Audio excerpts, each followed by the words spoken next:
Thank you for that, Donna. And joining me now is Mayor of Waimakariri District, Ron Keating. Ron, thank you so much for popping in today. Morning. Goodness, you've had quite a week, haven't you?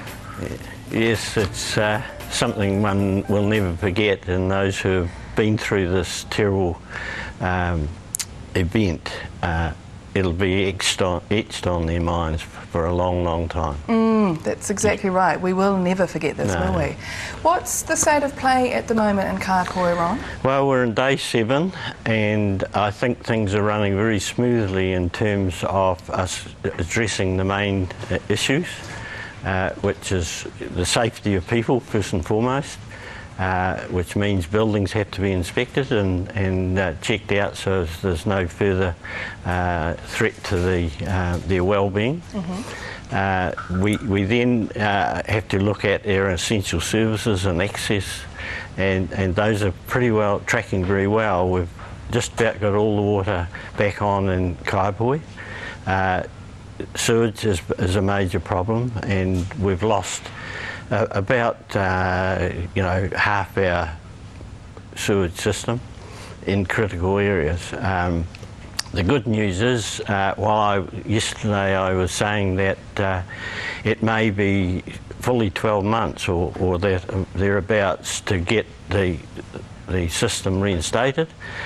Talking to the engineers this morning, they are looking at innovative ways to get sewage on. In the meantime, we've got 200 portaloos around the district, and I can understand the inconvenience having to go down the street to toilet, but we need to have people's safety and health foremost. Yes, that's exactly right. That's the most important thing at the end of the day, isn't it? And then people can start and move towards all of the other problems, yes, insurances and things like correct. That. Yes. So government support been great.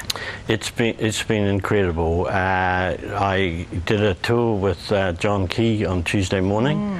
The government are totally and utterly committed to helping as much as they can. So far, I think they've been very generous in what they are telling us they hope to do for the people.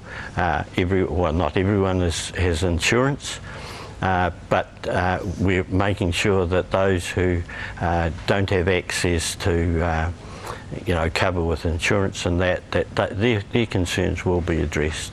That's really reassuring for people to hear you say that. Yes. We have a big challenge in terms of alternate accommodation, and I heard on the news media yesterday that there's some concerns about rent rises being racked up, and I think that's a bit unconscionable at this time.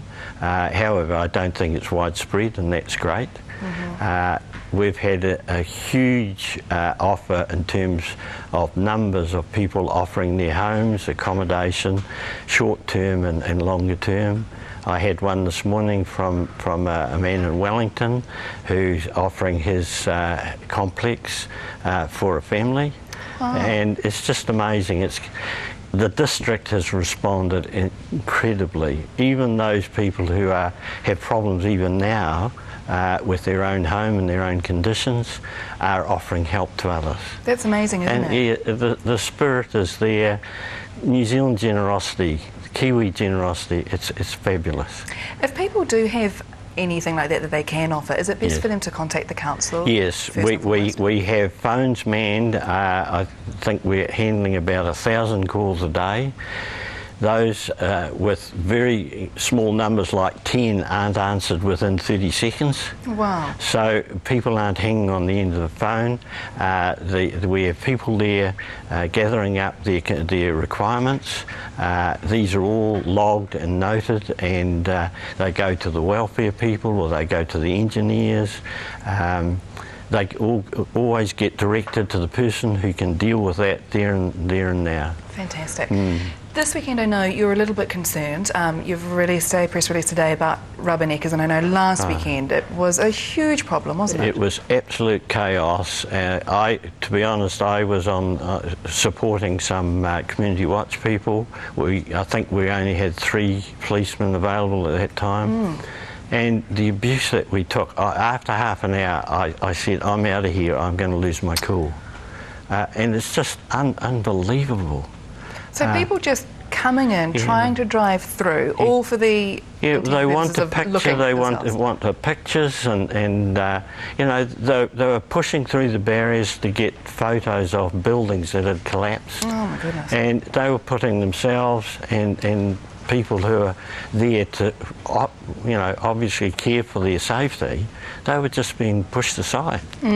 And the traffic jams, that was the worst feature, because it was interfering with the contractors trying to get on, mending sewer lines, water lines, power lines, you know. They are impeding the whole thing. So you've heard it here from Ron first. Please have some respect for this beautiful town and let them do what they need to be doing this weekend. Because if the contractors can get on and work as fast as they can, the sooner we can, you know, help people, get them back into their homes, get their life back to more normality. And that's what it's about, because people are now starting to stress out. And increasingly we're switching our concerns to dealing with welfare issues, and if anyone has any concern, we have people that can go out and talk with them and talk through what their immediate problems are and how we may be able to help them. Wonderful support in place there. Ron, thank you very much, and we'll hopefully catch up with you again soon. All the best. Remember this weekend, please do not go anywhere near Kaipoi if you can avoid it, Ron. Thank you very much. I very much appreciate this opportunity, and it's all about people. That's exactly right. Thank you, Ron. Megan.